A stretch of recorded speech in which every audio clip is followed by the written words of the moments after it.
The Enfield Haunting remains one of the most violent episodes of ghostly activity in modern times. The trouble started on the night of August 30th, 1977, when the Hodgsons' beds began to wobble on their own. The next night, their mother Peggy heard a loud noise coming from the children's room and entered it to find a chest of drawers moving all by itself.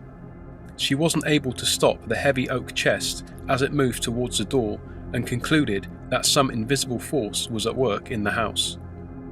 Before long, the Hodgsons family's youngest daughter, Janet, became the focus of paranormal activity in the house. It seems she had been possessed by the ghost of the house's previous resident, Bill Wilkins, who died of a brain hemorrhage in the home before the Hodgsons moved in. Janet was often levitated by the alleged spirit, who also spoke to her through a creepy male voice, sharing details of his death.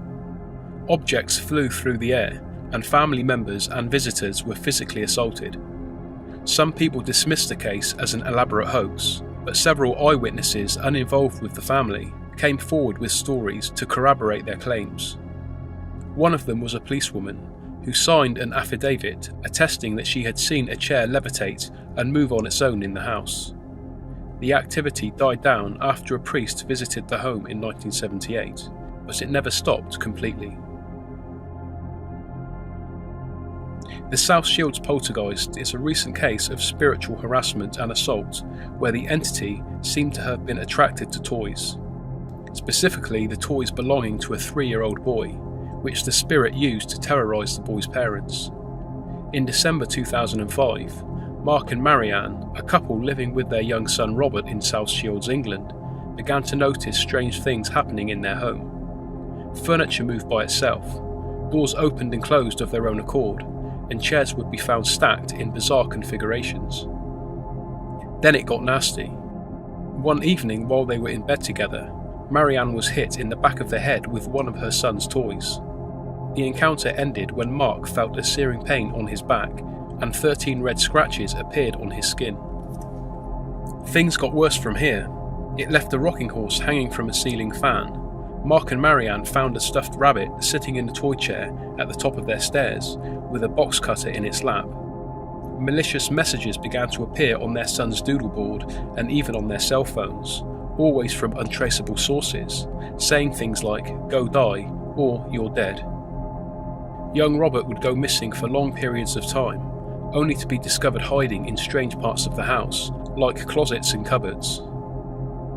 Paranormal investigators were called in, who claimed to have witnessed several incidents themselves, even saying that they had seen an entity manifest.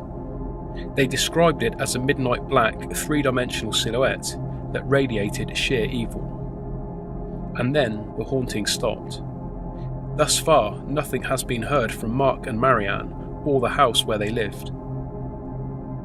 Lord Advocate Sir George McKenzie, known to his victims as Blighty McKenzie, was a vicious war criminal and torturer in the service of King Charles II. He imprisoned and tormented thousands of dissident Presbyterians in Scotland during the King's attempts to unify the country under one state religion.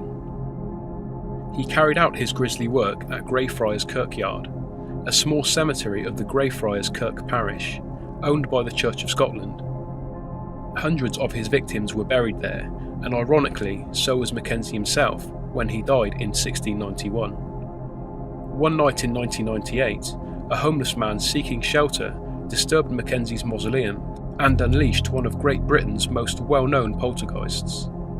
The homeless man himself fell through a hole in the floor of Mackenzie's tomb and onto a forgotten chamber that housed the remains of plague victims. This sent him screaming into the night, never to be heard from again.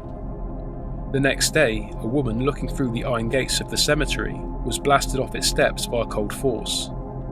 Shortly thereafter, another woman was found unconscious near the tomb, with bruising on her neck, indicating someone or something had tried to strangle her.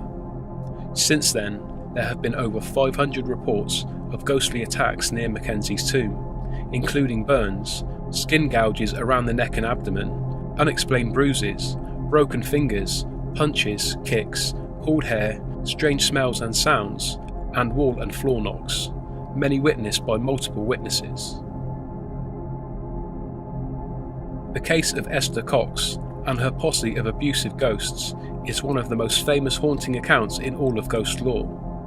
It's centred around Cox and her home in Amherst, Nova Scotia, Canada, beginning in 1878. It seems to have been triggered by Esther surviving a sexual assault by a male friend. This understandably left Cox in great emotional distress, and there may have been a connection between that and the events that followed. There were knockings and bangings in the night, and Esther's body began to swell as she alternated between high fevers and periods of very low body temperature. Then objects in the house began to fly around. Esther tried moving to other houses, but whatever foul entities haunted her followed along. Among their tactics were the settings of small fires, one of which burned down Cox's host's farmhouse and resulted in her serving jail time for arson.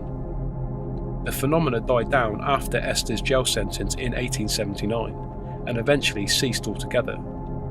Esther Cox went on to marry twice and have sons from each marriage, and whatever had plagued her seemed satisfied with the damage it had already done. Yorkshire, England, 1966. The Pritchard family wasn't expecting trouble, and at first the haunting seemed fairly innocuous. Strange noises now and then, the occasional chair moved around, that sort of thing.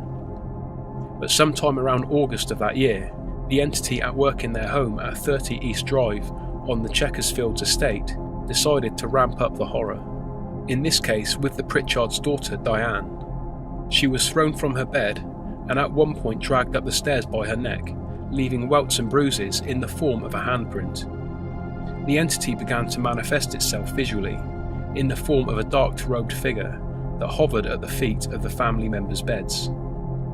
And then, also like many poltergeist cases before it, the haunting stopped abruptly, never to resume. Years after the events, a paranormal investigator discovered that the Pritchard's house lay on the former grounds of a medieval rectory and across the street from an old gallows where many people had been sent to their deaths over the centuries.